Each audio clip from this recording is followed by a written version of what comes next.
Bom, pessoal, agora a gente olha para o nosso cenário local aqui de São Paulo, porque a nova sede do governo de São Paulo vai ser no Palácio dos Campos Elíseos, num projeto de parceria público-privada com investimentos de mais de 6 bilhões de reais, um dos maiores projetos imobiliários do país. Vamos conversar sobre isso agora com o Maurício Portugal, colunista aqui do CNN Money. Portugal, bem-vindo aqui mais uma vez. Obrigado, Muriel. Prazer estar aqui para falar sobre esse tema.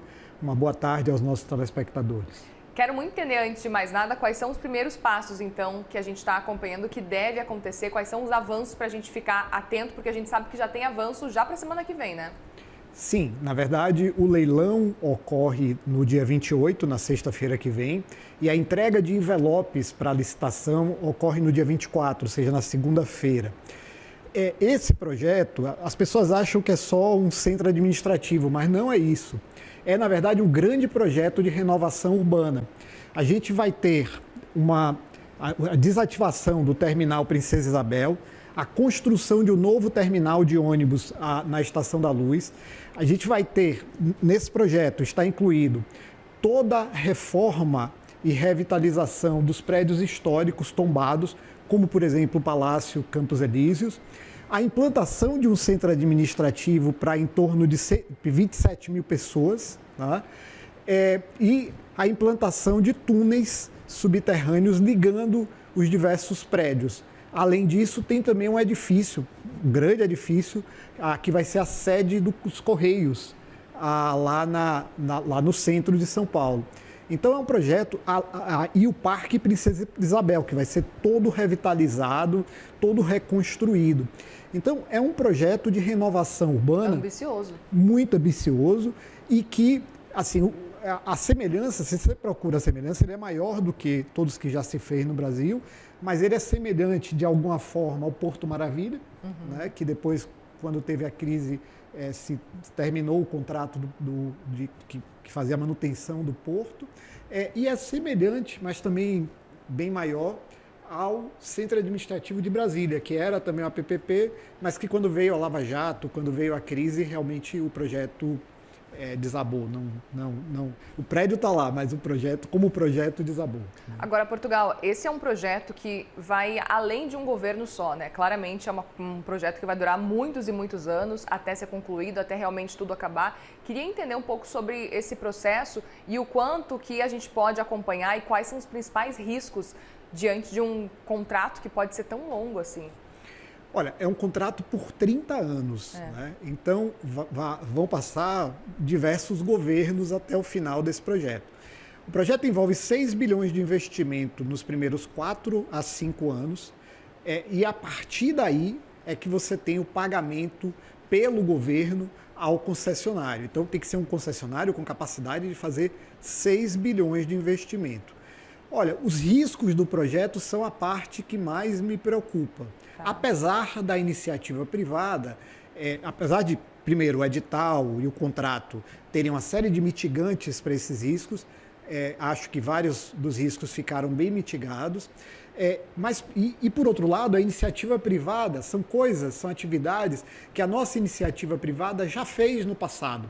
Então, apesar de ser um projeto muito desafiador, é um projeto que a minha expectativa é que tenha alguma coisa entre 2 e 3 players no leilão na segunda-feira, né?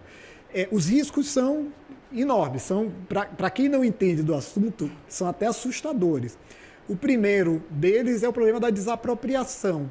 A gente não está falando de um único terreno, não tem lá um terreno baldio que o concessionário vai montar um canteiro de obras e começar a obra.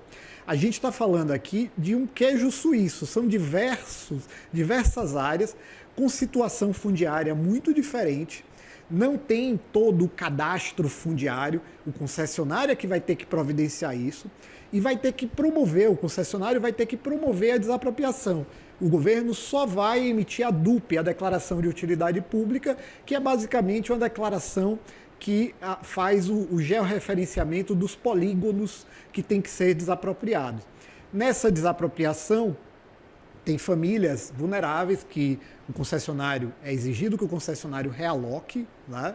E tem outras situações em que o concessionário simplesmente vai pagar para comprar os imóveis.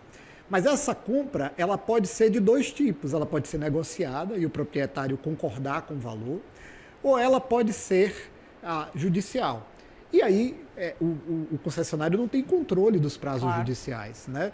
Então, desapropriação é um risco. Tem mitigantes em relação ao problema do valor, porque às vezes ele vai desapropriar e o valor estimado não é suficiente.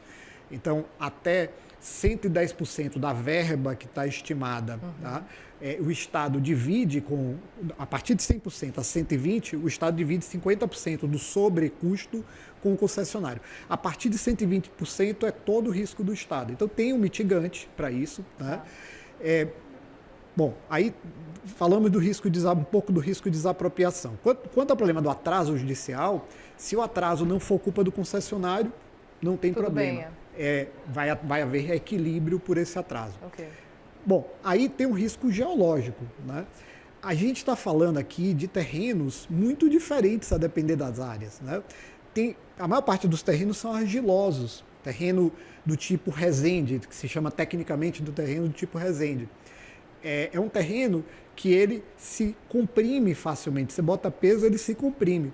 E quando ele fica mais molhado, ele se expande. Então isso é um inferno para alguém que está fazendo a fundação de grandes construções, né? Mas esse é um risco que a iniciativa privada do Brasil tem controle, tem capacidade de gerenciar, de maneira que eu não vejo uma grande preocupação com esse risco. E aí tem mais dois riscos que eu acho que é importante mencionar. Um é o problema das obras num local muito populoso, né? Um local com muita população, com muito trânsito, com muito tráfego. E uma quantidade expressiva, né, de obras em lugares espalhados, um lugar muito amplo ao mesmo tempo, obras, né? E deslocamento de terra, são muitos caminhões que vão ter que ser tirados de terra. A gente está falando, alguns edifícios descem a mais do que 4 subsolos, né? Além disso, né, e ainda falando um pouco do problema geológico, tem um lençol freático, que os edifícios, a partir do 3º subsolo, chegam no lençol freático. Então você tem que rebaixar o lençol freático. É um enorme desafio. E faz sentido, Portugal, na sua avaliação, fazer um movimento como esse, no sentido de ter que fazer esse tipo de reestruturação realmente, baixar o lençol freático, por exemplo, para um resultado no futuro? Vai valer a pena, por exemplo? É difícil lhe responder, né? Aqui, o projeto arquitetônico e urbanístico foi objeto de um concurso público no passado. E se gerou esse projeto com esse perfil. Com esse detalhe. O trade-off entre fazer prédios menos profundos, fazer prédios menores ou tentar achar uma área fora do centro, esse trade-off é difícil de medir. Mas eu acho que a gente precisava, de qualquer modo, revitalizar o centro de São Paulo, né? Me parece alguma coisa indispensável. Então, aproveita-se e constrói um centro administrativo. Hoje, em São Paulo, os diversos prédios governamentais são dispersos, né? O Palácio do Governador fica lá no Palácio do Bandeirantes, no Morumbi. Tem uma série de prédios pelo centro, uma série de prédios aqui na região da Paulista. Por exemplo, a Procuradoria do Estado é aqui perto da Paulista.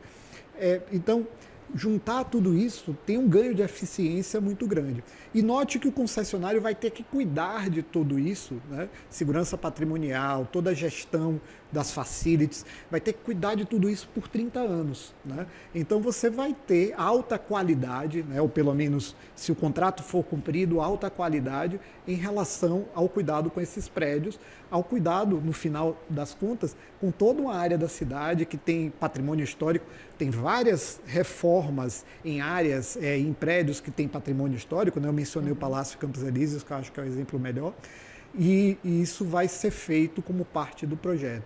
Então, me parece que é um projeto que faz sentido, tem muitos riscos, é verdade. Tem um último risco que eu acho que vale a pena mencionar, Muriel, que é o risco de pagamento público. A garantia que o Estado está dando de pagamento público, você sabe que os entes públicos brasileiros às vezes descumprem contrato. O Estado de São Paulo tem uma reputação melhor do que os outros, mas às vezes descumprem contrato e você tem que ir para o precatório. Assim, não dá para um concessionário ir para um precatório num projeto desse. Ele quebra antes de conseguir receber o pagamento. Aqui, a garantia de pagamento público, que é feita fora do precatório, que garante que o concessionário vai receber os pagamentos, ela é de metade do valor teto da contraprestação. A gente não sabe qual será a contraprestação final, porque o leilão é em cima do valor teto da contraprestação, né? Mas, de qualquer modo, a garantia é só metade desse valor. Então isso também preocupa, alguns players estão preocupados com isso.